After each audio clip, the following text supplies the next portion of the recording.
71 में अगर हम तुम्हारे लिए पाकिस्तान के 2 टुकड़े कर सकते थे तो 24 में अपने हिंदू भाई बहनों के लिए, अपने साधु संतों के लिए बांग्लादेश के 100 टुकड़े कर सकते हैं। 100 करोड़ हिंदू महाकालेश्वर मंदिर से बदन पे भस्म रगड़ के ढाका के लिए निकल पड़े ना, तो तुम अपनी एंटी हिंदू राजनीति पर बहुत पछताओगे। जिसमें गिरती हैं सभी नदियां वो सिंधु हैं हम, सारी दुनिया को वतन कहते हैं, हिंदू हैं हम। 100 अच्छाइयां हैं हम हिंदुओं में, लेकिन हमारी एक बुराई हमें कमजोर कर देती है। हम कभी एक होके नहीं रहते, एक होके नहीं चलते। 4 हिंदू एक साथ एक दिशा में तभी चलते हैं जब 5वां कंधे पर हो। ये बदलना होगा, और जिस दिन बदल दिया उस दिन पूरी दुनिया हमारे आगे साष्टांग प्रणाम की मुद्रा में झुकी हुई मिलेगी। और अगर ऐसा नहीं हुआ तो ये भी सच है कि हम अपनी ही आंखों के सामने भारत को बांग्लादेश बनते हुए देखेंगे और रोक नहीं पाएंगे। क्या हो रहा है वहां? वो इस्कॉन जिसने पूरी दुनिया में मुस्कान बांटी है, उनके 4 मंदिर फूंक दिए गए। एक वो भी समय था जब हमारे एक स्वामी श्री विवेकानंद शिकागो गए और पूरे पश्चिम ने उनकी आरती उतारी। आज बांग्लादेश में 4 संतों को निरपराध जेल में डाल दिया गया है। स्वामी चिन्मय कृष्णदास पर राजद्रोह का गंभीर आरोप लगा है। और क्यों? क्योंकि उन्होंने ढाका में भगवा लहरा दिया था।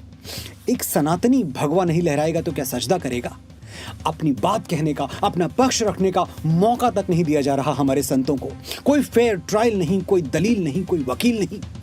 अगर उन्होंने सचमुच कोई अपराध किया है तो दंड दो उनको, लेकिन हिंदू होने का दंड हम स्वीकार नहीं करेंगे। ये अफजल गुरु के लिए ह्यूमन राइट्स मांगने वाले सूडो सेकुलर्स, ये तो किसी हिंदू के लिए ह्यूमन राइट मांगेंगे नहीं, हमें मांगना होगा, और मांगने से ना मिले तो छीनना होगा। मैं बांग्लादेश को चेतावनी देता हूं, हमारे मंदिरों पर, हमारे संतों पर हमला बंद करो, वरना याद रखना 71 में अगर हम तुम्हारे लिए पाकिस्तान के 2 टुकड़े कर सकते थे तो 24 में अपने हिंदू भाई बहनों के लिए, अपने साधु संतों के लिए बांग्लादेश के 100 टुकड़े कर सकते हैं। ना हमारी राजनीति अपाहिज हुई है, ना हमारी सेना।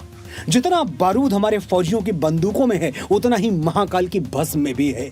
100 करोड़ हिंदू महाकालेश्वर मंदिर से बदन पे भस्म रगड़ के ढाका के लिए निकल पड़े ना, तो तुम अपनी एंटी हिंदू राजनीति पर बहुत पछताओगे। 71 में हमने तुम्हें आजाद किया, फिर सर पे हाथ रखा, रोटी कपड़ा भेज के तुम्हें आबाद किया, लेकिन अब अगर तुमने हमारा एक भी मंदिर तोड़ा तो बर्बाद करने से पहले 2 बार नहीं सोचेंगे। सनातन का संधि प्रस्ताव स्वीकार कर लो। तुम भाई की तरह बोलोगे, हम भाई की तरह सुनेंगे, और जिहादी की तरह बोलोगे तो हिंदू की तरह जवाब देंगे। गणित तो पढ़ी होगी तुमने, हम 100 करोड़ हैं, तुम 17, यानी 1 1 पे 6 6, बाकी हिसाब खुद लगा लो। हर हर महादेव।